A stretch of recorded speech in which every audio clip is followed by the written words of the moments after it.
Should I replace flexible ductwork? Usually, replace it only when it is damaged, crushed, disconnected, contaminated, badly sagging, or leaking so much that sealing it will not fix the problem. Flexible ductwork is the insulated, bendable tube that carries heated or cooled air from your equipment to each room. It can last for many years when it stays dry, supported, sealed, and protected from sharp objects.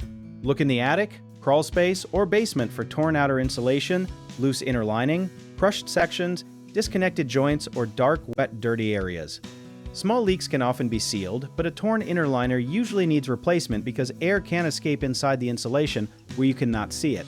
One little-known problem is that long, sagging sections collect dust and create extra resistance, making your heating or cooling system work harder. Flexible duct should be supported with wide straps, not thin wire, and it should not be squeezed tightly against framing or bent sharply. If you replace it, choose properly sized duct with suitable insulation, keep bends smooth, and have every connection sealed with approved foil tape or duct sealant. Before approving the job, ask the contractor to check airflow, inspect the entire run, and show you photographs of hidden sections. A common mistake is replacing only the visibly damaged piece while ignoring disconnected or poorly sealed joints, so have the complete duct system inspected.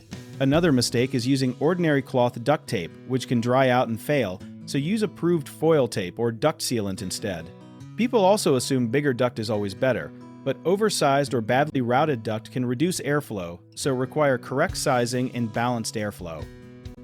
If you need help with a project, search for trusted, affordable local contractors at www.bighomeprojects.com. Another option is to download our app, Jobit Tier, where homeowners and property owners can list jobs and have home service experts and contractors reach out, message you back, and offer their estimates.